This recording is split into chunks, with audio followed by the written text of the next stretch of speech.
and this year the theme for World Diabetes Day is uh, diabetes and well-being. So this year is International Federation of Diabetes. International Diabetes Federation is giving this title that diabetes and well-being. So they are targeting or telling that people those are suffering from, they are at risk of diabetes, or those are suffering from diabetes, their diet should be managed well.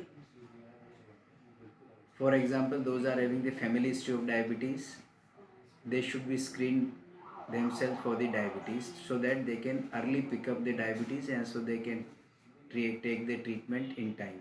इसकी मुख्य वजह है कि वज़न का ज़्यादा बढ़ना, वो सबसे मुख्य वजह है, और दूसरा होता है कि आपका जेनेटिक बैकग्राउंड। तो ऐसा कह सकते हैं कि हिंदुस्तान के जो लोग हैं या एशिया के जो लोग हैं वो जेनेटिकली प्रीडिस्पोज है डायबिटीज़ के लिए। लेकिन क्या हुआ कि आज के 50 साल पहले तक खाने पीने के लिए इतना इंतज़ाम नहीं था, तो लोग दुबले पतले रहते थे और काम भी काफ़ी करते थे, तो फिज़िकल एक्टिविटी थी तो दुबले पतले रहते थे। अब पिछले 50 सालों में या पिछले 20 सालों में ये हो गया कि फिज़िकल एक्टिविटी हो गई कम और खाने पीने की हो गई बहुतायत। तो आपको 24 घंटे खाने को मिलेगा, स्विगी, जोमेटो, जहाँ बोलोगे जहाँ आपको खाना मिलेगा।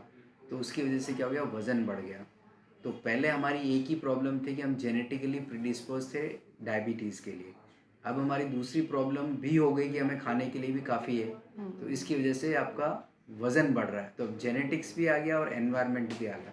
Because of this two problems now the prevalence of diabetes is rapidly increasing. और बिकॉज ऑफ इंक्रीज वेट, जैसा कि मैंने आपको बताया कि वज़न बढ़ना या ओबेसिटी एक ऐसी कंडीशन है, उसकी वजह से बाकी सारी बीमारियां होती है, ब्लड प्रेशर, डिसलिपिडीमिया और डायबिटीज़। तो डायबिटीज़, ब्लड प्रेशर और कोलेस्ट्रॉल ये सब भाई बहन है, और ओबेसिटी है इनकी मदर है।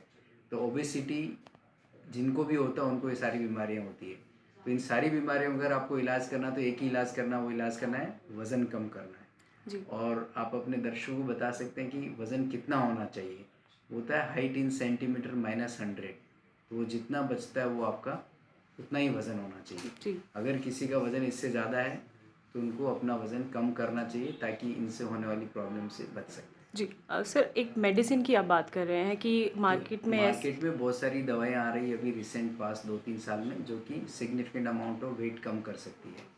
तो कुछ दवाइयाँ हिंदुस्तान में पहले भी अवेलेबल थी, और जो और ज़्यादा पोटेंट ड्रग्स अभी आ गई हैं जिनको हम GLP-1 एनालॉग्स बोलते हैं, और ये दवाइयाँ एक साल में 10 से 15% वज़न कम कर सकती है, जो कि बहुत ही अच्छा हो सकता है। अगर आप 15% वज़न कम करें तो जिनको अभी अभी डायबिटीज़ हुआ उनका डायबिटीज़ ठीक भी हो सकता है या रिवर्स भी हो सकता है, मतलब ऐसा है। लेकिन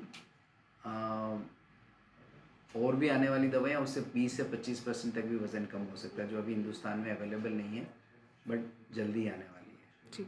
सर, अगर पीजीआई की कोई रिसर्च की बात करें जो हाल ही में इस तरह के मरीज़ों के लिए पीजीआई का रिसर्च हमारा एक चल रहा है। डायबिटीज़ के पेशेंट्स को हमने इस तरह का ट्रीटमेंट दिया है कि उससे डायबिटीज़ उनका ठीक होने का, उसमें हमने ये GLP-1 एनालॉग ये ड्रग्स ही यूज़ करी है, उसका फ़र्क देखा गया है। हाँ जी। और इसके अलावा अगर फिज़िकल एक्सरसाइज की बात करें, जो घर में लोग जिनको मेडिसिन अगर नहीं लेनी है तो वो किस तरह फिज़िकल एक्टिविटी, कोई भी तरह की फ़िज़िकल एक्टिविटी कर सकते हैं, कोई रिस्ट्रिक्शन नहीं है। आप पार्क में घूमिए, आप जिम में जाइए, आप साइकिलिंग करिए, आप स्विमिंग करिए, आप बैडमिंटन खेलिए, कुछ भी, तो एक्सरसाइज करना है। और कम से कम, वैसे बाहर के लोग बोलते हैं कि 30 मिनट रोज़ एक्सरसाइज करना, बट हम हिंदुस्तान के लोग बोलते हैं कम से कम 1 घंटा रोज़ एक्सरसाइज करना है, क्योंकि हमारे दोनों प्रॉब्लम है, जेनेटिक्स का भी इशू है और हमारा एनवायरनमेंट का भी इशू है। तो उनके यहाँ पे एक इशू है एनवायरनमेंट, तो वो 30 मिनट एक्सरसाइज उनके लिए ठीक है, लेकिन हमारे 2 इशू हैं, जेनेटिक्स भी है और एनवायरनमेंट भी है, इसलिए हमारे को 1 घंटा एक्सरसाइज करने का ज़रूरी है। तो ये हर उम्र के लिए होगा? हर उम्र के लिए, हर बंदे को, सबको 1 घंटा एक्सरसाइज करना चाहिए कम से कम, ताकि आप, ऐसा बोलते हैं ना, एक्सरसाइज इज मेडिसिन। क्या? Exercise is medicine. So you do exercise, avoid medicine. लेकिन सर, कुछ लोग हैं कि दवाओं पर ज़्यादा निर्भर रहना शुरू कर देते हैं कि उनको लगता है कि इससे ज़्यादा उन्हें फ़ायदा होगा। हाँ, पर मैं आपको एक चीज़ यहाँ पे ये भी बताना है कि जहाँ दवाई का ज़रूरत है वहाँ दवाई लेना तो ज़रूरी है। मतलब जी। ऐसा नहीं कि सारी की सारी बीमारियाँ केवल एक्सरसाइज से कंट्रोल है, ऐसा नहीं है। लेकिन इनिशियल डेज में आप एक्सरसाइज से अच्छे से कंट्रोल हो सकती है, और जब कुछ टाइम पीरियड हो गया तो उसके बाद में दवाई के साथ एक्सरसाइज करेंगे तो दवाई का इफेक्टिवनेस ज़्यादा होगा। लेकिन ऐसा नहीं कि आप दवाई नहीं लेंगे तो चल जाएगा, ऐसा नहीं है। दवाई तो जहाँ ज़रूरत तो लेना ही है, लेकिन अगर आप एक्सरसाइज करेंगे तो वो ज़्यादा अच्छा रहेगा। जैसे होता है ना, 1 और 1 2 नहीं होकर के 1 और 1 11 होगा। जी।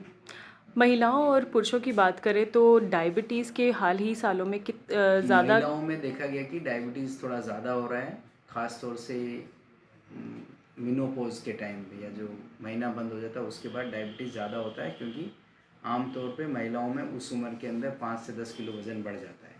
तो वज़न बढ़ने की वजह से उनको डायबिटीज़ का रिस्क ज़्यादा हो जाता है।